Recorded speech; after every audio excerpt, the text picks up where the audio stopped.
सासू माँ बदल गई। कहानी उस घर की है जहाँ बहू और बेटी को एक माना जाता था, लेकिन फिर अरे शिखा बेटा, तू रसोई में क्यों घुसी रहती है? जा, रोटी मैं बना लूंगी। नहीं नहीं माँ जी, आप बैठिए, बस सारा खाना बन ही गया है। श्वेता को बोल देती हूँ, वो खाना लगा देगी सबका। सॉरी भाभी, मेरे पास वक्त नहीं है। माँ, मुझे पैसे देना, पार्लर जाना है। हाँ हाँ चली जाना, भाभी को भी ले जाना। वो भी जाने को बोल रही थी पार्लर, पर पहले ना मदद कर दे उसके खाना लगाने में। देख माँ, वो बहू है, उसे बहू रहने देना, इतना सर पर मत चढ़ा भाभी को। श्वेता, ज्यादा मत बोला कर। बहू और बेटी में कोई फर्क नहीं होता है। जा जाकर काम कर। ननद को माँ का भाभी से इस तरह प्यार करना बिल्कुल अच्छा नहीं लगता। वो बार बार किसी न किसी तरह माँ को भाभी के खिलाफ भड़काती रहती, लेकिन कोई फायदा ना होता। एक रोज, अरे बेटे किशन, जा बहू को कहीं घुमा कर ला, सारा दिन घर में काम करती रहती है। हाँ हाँ माँ, हम लोग जा रहे हैं ना गोवा। अच्छा जी, भाभी ने तो हमें बताया भी नहीं। वैसे तो सारी पंचायत करती है, ये गोवा वाली बात क्यों छुपा गई हमसे? अरे क्योंकि उसे खुद नहीं पता था बहन। मुझे टिकट सस्ती मिल रही थी तो मैंने बुक कर दिया। हाँ शिखा, पैकिंग कर ले, संडे हम जा रहे हैं गोवा। दोपहर में शिखा पैकिंग कर रही थी कि सास आ जाती है। ये क्या बहू, साड़ियाँ? अरे गोवा जा रही है घूमने या फिर शादी में मायके हैं? माँ जी, ऐसा कुछ है ही नहीं, समझ में नहीं आ रहा क्या रखूं कपड़े में। अरे तेरी और श्वेता की साइज तो एक ही है, उसके कुछ मॉडर्न कपड़े ले ले, आकर लौटा देना। हाँ माँ जी, ये ठीक रहेगा। शिखा श्वेता के पास जाती है और उससे कपड़े मांगती है। ना जी ना, मैं अपने कपड़े ना दूं, वैसे भी फैल जाएंगे मेरे कपड़े, बहुत महंगे वाले हैं।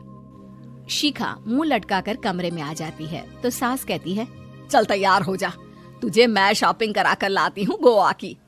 बस फिर क्या था, सास बहू निकल जाते हैं मार्केट और एक से बढ़कर एक ड्रेस खरीद कर घर आते हैं। पहले बता देती कि नए कपड़े दिलाने वाली है भाभी को, तो मैं अपने ही दे देती ना भाभी को, मुझे दिला देती नए कपड़े।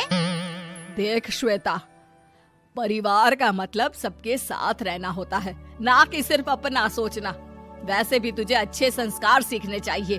और रही बात कपड़ों की, तो शिखा, आज से घर पर भी तू मॉडर्न कपड़े ही पहनेगी। कोई जरूरत नहीं है ये साड़ी वाड़ी लपेटने की। अब क्या था, घर पर श्वेता और शिखा एक जैसे रहते। एक बार पड़ोसन आती है। अरे बेटा, अपनी माँ को तो बुलाना जरा, बात करनी है। शिखा सास को बताती है और रसोई में चली जाती है। ये आपकी बेटी बहुत बड़ी हो गई है, इसके लिए एक रिश्ता है, कहो तो बता दूं। ये बेटी नहीं बहू है, घर में सब एक जैसा ही रहता है। वैसे मेरी बेटी भी बड़ी हो गई है, कोई रिश्ता हो तो जरूर बताना। पड़ोसन रिश्ता लेकर उन लोगों के घर आती है। तब श्वेता की होने वाली सास कहती है, तो ये घर है, कितने मंजिल का है? और ये बहू ने आपकी क्या पहन रखा है, जीन्स टॉप? अरे भाई, साड़ी वाड़ी नहीं है क्या इसके पास? देखिए, सर्दी है तो साड़ी में बहू कैसे मैनेज करती, वैसे पहनती है साड़ी भी। देखिए, हम लोग ठहरे पैसे वाले लोग, कोई कमी नहीं है हम लोगों के पास पैसों की, बहुत पैसे हैं, जमीन, नौकर चाकर, कार, सब कुछ है, लेकिन घर में संस्कारी बहू चाहिए। समझ रही हैं ना आप? सास कुछ कहती कि श्वेता बोल पड़ती है, हाय रे, नौकर चाकर से लेकर जमीन, कार, पैसा, हाँ हाँ, मुझे रिश्ता मंजूर है मुझे। अरे रुक जा श्वेता, मैं बात कर रही हूँ ना। देखिए, हम लोगों के घर इतनी आजादी नहीं मिलेगी। अरे हाँ कर देना माँ, हाँ कर दे जल्दी से। सास क्या करती, बेटी की शादी ऐसे घर में कर देती है जहाँ ना उनके विचार मिलते हैं और ना ही आचार। शादी के बाद एक रोज फोन पर, श्वेता बेटा, एक बार घर आ जा, बहुत दिल करता है तुझे देखने का। माँ, वो घर पर बहुत काम होता है, कैसे आऊँ? बड़ा घर है, लेकिन आने जाने वालों की लाइन ही लगी रहती है। बेटा मैं तो जानती थी उस घर का हाल, लेकिन तू ही नहीं मान रही थी। माँ देख, हर घर का यही हाल है। तेरी बेटी को यहाँ घूंघट हटाने की परमिशन नहीं है और एक तरफ भाभी स्कर्ट पहनकर घूम रही है। बेटा मुझे क्या पता था कि मेरी बेटी को ससुराल के नाम पर पिंजरा मिल जाएगा। अच्छा माँ, फोन रखती हूँ, सास को गर्मा गर्म रोटी खिलानी है। तुम लोगों की तरह नहीं कि एक रोटी बनाओ, एक सब्जी बनाओ, फिर सारा दिन फ्री होकर घूमो। सास फोन तो रख देती है, लेकिन सोच में पड़ जाती है कि एक तरफ बेटी जिसे कोई आजादी नहीं, वहीं दूसरी तरफ बहू जिसे देखकर लगता ही नहीं कि उसकी शादी भी हुई है। अगले रोज। शिखा, अरे ओ शिखा। हाँ माँ, क्या हुआ? कुछ चाहिए आपको? मैं जिम जा रही थी। जिम के कपड़ों में बहू को देखकर सास को घूंघट में अपनी बेटी का ख्याल आता है। देख बहू, घर में बहू की तरह रहा कर। इतने टाइट कपड़े पहनकर जिम जाना पसंद नहीं मुझे। जा जाकर रोटी बना।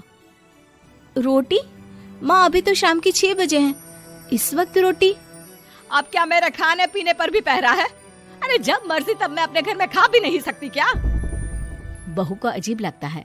वो समझ नहीं पाती कि जो सास कल तक इतनी सपोर्टिव थी, उन्हें अचानक से क्या हो गया। वो किचन में जाती है, गरम रोटी के साथ 2 तरह की सब्जी, रायता, सलाद सब लेकर सास के पास आती है। माँ जी, खाना। इतना सारा खाना? राक्षस समझा है क्या मुझे? रोटी मांगी थी मैंने गर्मा गर्म बस। पर माँ जी, रोटी खाती किससे आप? सब्जी तो बनानी थी ना। अरे भूख मर गई मेरी तेरी बहस से। जा जाकर काम कर, अंदर पूरी रसोई साफ कर। बहू अंदर चली जाती है। थोड़ी देर में श्वेता घर आती है। अरे शिखा जल्दी से चाय ला, पकवान बना, मेरी बेटी आई है। अरे नहीं नहीं माँ, ड्राइवर बाहर खड़ा है। मैं तो घर का कोई सामान खरीदने के बहाने यहाँ आ गई हूँ, मुझे जाना होगा। अरे बेटा, पर कितने दिनों बाद देख रही हूँ तुझे, रहने आ जाना 2-4 दिन के लिए। आ जाऊंगी माँ, जब मेरी सास मरेगी तब। मैं तो रोज मन्नत मानती हूँ कि मेरी सास मर जाए तो अच्छा है। अच्छा चल, जा रही हूँ माँ। हे भगवान, कैसे कैसे दिन देखने पड़ रहे हैं मेरी बेटी को। सास अंदर जाती है, जहाँ श्वेता की जिम वाली सहेली का फोन आया होता है। क्या बात है, आज जिम नहीं आई? अरे पता नहीं यार, आज माँ को क्या हो गया अचानक। पर खैर कोई नहीं, लगता नहीं कि मैं अब जिम आ पाऊंगी। शिखा स्पीकर पर बात कर रही थी, जिसे सास सुन रही थी। यार ये सास ना होती ही ऐसी है। मैं तो कहती हूँ बुढ़िया जल्दी मरे और तू आराम से जिए। शिखा को सहेली की बात पर गुस्सा आ जाता है। माँ के मरने की कौन सा बच्चा दुआ मांगता है मोहिनी?